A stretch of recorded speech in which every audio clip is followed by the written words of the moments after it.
नेपाल के एक district संसरी district में एक छोटा सा एरिया जो बॉर्डर के करीब है, उसका नाम है कप्तानगंज। जुलाई 2026 के आखिरी महीने में यही जगह नेपाल के एक सबसे बड़े कंट्रोवर्सी का सेंटर बन गया। लेकिन इस घटना को समझने के लिए हमें उस रात से कुछ दिन पहले जाना होगा, क्योंकि कप्तानगंज का कॉन्फ्लिक्ट सिर्फ उस दिन शुरू नहीं हुआ था। इसके पीछे एक पुराना डिसएग्रीमेंट भी था। रिपोर्ट्स के मुताबिक इस पूरे एरिया में फ्लैग को लेकर पहले से कुछ टेंशन चल रहा था। कहा जाता है कि इलेक्ट्रिसिटी पोल पर लगे मुस्लिम कम्युनिटी के फ्लैग को हटाकर हिंदू फ्लैग लगाया गया। इस बात को लेकर दोनों कम्युनिटीज के बीच नाराजगी पैदा हुई। अब यहाँ एक बात समझना जरूरी है, रिलीजियस फ्लैग कई लोगों के लिए सिर्फ कपड़े का टुकड़ा नहीं होता, वो उनकी आइडेंटिटी, उनका बिलीव का सिंबल होता है। एक कम्युनिटी के लिए अपना फ्लैग उनकी रिलीजियस प्रेजेंस को रिप्रेजेंट करता है, और अगर किसी को लगता है कि उनके सिंबल को हटा दिया गया या डिसरिस्पेक्ट किया गया तो रिएक्शन इमोशनल और एग्रेसिव हो सकता है। इसी वजह से ये छोटा सा इंसिडेंट धीरे धीरे सेंसिटिव इशू बन गया। लेकिन ये भी समझना जरूरी है कि सिर्फ फ्लैग डिस्प्यूट अपने आप में वायलेंस का रीजन नहीं बना। असली टेंशन तब बढ़ी जब इसके बाद एक और इशू सामने आया, बोल बम प्रोसेशन और डीजे का। नेपाल में इंग्लिश कैलेंडर के हिसाब से जुलाई का महीना चल रहा था, लेकिन नेपाली कैलेंडर की बात करें तो वहां पर सावन का महीना चल रहा था। और इस सावन के महीने में कई हिंदू डिवोट्स बोलबम यात्रा निकालते हैं। लोग पवित्र नदियों से जल लेकर शिव मंदिर तक जाते हैं। संसरी में भी ऐसे एक यात्रा का आयोजन हुआ था। 26 जुलाई 2026 को दिन के समय तक सब कुछ बिल्कुल नॉर्मल चल रहा था। लोग प्रोसेशन की तैयारी कर रहे थे, भगवे कपड़े पहने हुए थे, सड़कों पर भीड़ थी, भजन बज रहे थे, डीजे सिस्टम के साथ यात्रा आगे बढ़ रही थी। लेकिन जैसे जैसे प्रोसेशन कप्तानगंज बाजार के पास पहुंचा, माहौल बदलने लगा। रिपोर्ट्स के मुताबिक डीजे और लाउड स्पीकर के आवाज को लेकर ऑब्जेक्शन उठाया गया था। कुछ लोकल लोगों ने कहा कि आवाज बहुत ज्यादा है और इसे कम करना चाहिए। वहीं प्रोसेशन में शामिल लोगों का मानना था कि उनकी रिलीजियस यात्रा को अननेसेसरी रोका जा रहा है। यह एक नॉर्मल डिसएग्रीमेंट शुरू हुआ, लेकिन प्रॉब्लम ये थी कि बैकग्राउंड में पहले से फ्लैग इशू को लेकर टेंशन मौजूद थी। इसलिए डीजे का इशू सिर्फ डीजे तक सीमित नहीं रहा। पुरानी नाराजगी और नया डिसएग्रीमेंट एक साथ आ गया और सिचुएशन सेंसिटिव होती चली गई। पहले कुछ लोगों के बीच बहस हुई, फिर आसपास के लोग जमा होने लगे।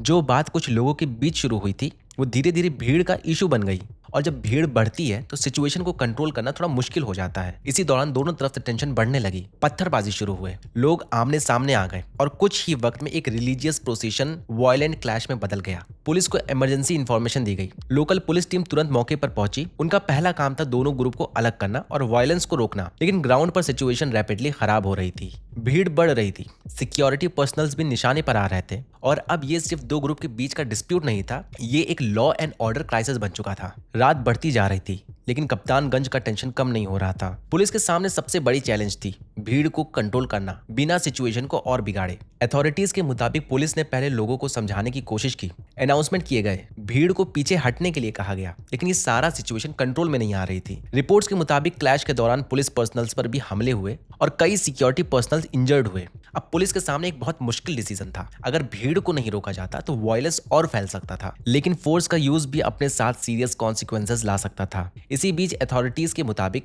पहली वार्निंग और क्राउड कंट्रोल मेजर्स का यूज किया गया, लेकिन जब भीड़ नहीं हटी तब फायरिंग की गई, और इसी फायरिंग इस पूरे घटना को एक ट्रेजेडी में बदल दिया। 24 साल के ओम प्रकाश मेहता को गोली लगी, उन्हें तुरंत हॉस्पिटल ले जाया गया, लेकिन डॉक्टर्स उनकी जान नहीं बचा सके। एक लोकल डिस्प्यूट अब एक मौत के साथ पूरे संसरी डिस्ट्रिक्ट का सबसे बड़ा इशू बन चुका था। ओम प्रकाश मेहता की मौत की खबर फैलते ही लोगों में गुस्सा बढ़ने लगा। सुबह तक कप्तानगंज की घटना सिर्फ एक एरिया तक सीमित नहीं रही। 27 जुलाई की सुबह में संसरे के कई इलाकों में लोग सड़कों पर उतर आए, प्रोटेस्ट शुरू हो गए, मार्केट्स को बंद कर दिया गया और लोग पुलिस एक्शंस पर सवाल उठाने लगे। लोग पूछ रहे थे, क्या फायरिंग जरूरी थी? क्या सिचुएशन को कंट्रोल करने का और कोई रास्ता नहीं था? और किस वजह से एक छोटा सा डिस्प्यूट इतनी बड़ी ट्रेजेडी में बदल गया? दूसरी तरफ पुलिस का कहना था कि सिचुएशन अनकंट्रोलेबल हो गई थी और सिक्योरिटी फोर्सेस के पास एक्शन लेने के अलावा कोई ऑप्शन नहीं बचा था। यही वो पॉइंट था जब पूरा इंसिडेंट सिर्फ कम्युनल टेंशन का नहीं रहा, बल्कि पुलिस रिस्पॉन्सेज और अकाउंटेबिलिटी का इशू भी बन गया। इसके बाद एडमिनिस्ट्रेशन ने सिचुएशन को कंट्रोल करने के लिए सिक्योरिटी बढ़ा दी, सेंसिटिव एरिया में एडिशनल फोर्सेस डिप्लॉय की गई, रिस्ट्रिक्शंस लगाई गई और लोगों से शांति बनाए रखने की अपील की गई,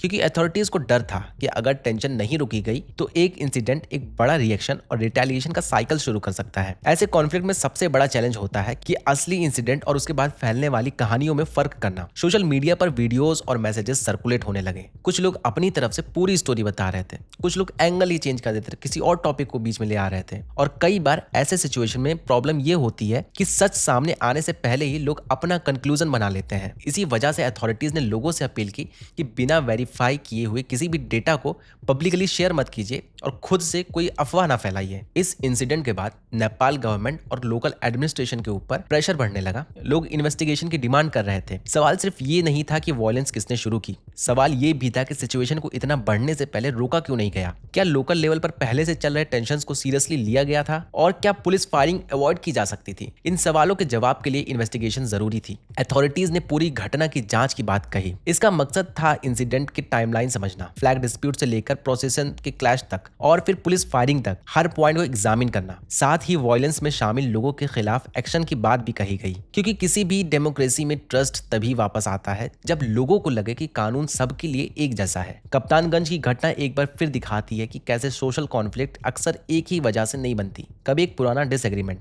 कभी एक नया ट्रिगर और कभी एक सिचुएशन जहां इमोशन फैक्ट से ज्यादा तेज चलने लगते हैं। इस केस में भी फ्लैग को लेकर पहले से मौजूद टेंशन और प्रोसेशन के दौरान डीजे डिस्प्यूट एक साथ आ गए और एक ऐसी सिचुएशन क्रिएट हुई जिसका रिजल्ट एक जान के नुकसान के रूप में सामने आया। लेकिन इस पूरी कहानी का सबसे बड़ा सवाल यही है, क्या ऐसे कॉन्फ्लिक्ट को हिंसा तक पहुंचने से पहले रोका जा सकता था? क्योंकि किसी भी सोसाइटी में डिसएग्रीमेंट होना नॉर्मल है, लेकिन जब डिसएग्रीमेंट का जवाब वायलेंस बन जाता है, नुकसान पूरे समाज का होता है। कप्तानगंज की कहानी सिर्फ एक क्लैश का कहानी नहीं है, ये एक रिमाइंडर है कि ट्रस्ट, डायलॉग और रिस्पॉन्सिबल एक्शन के बिना छोटी सी टेंशन भी बहुत बड़े ट्रेजेडी में बदल सकती है।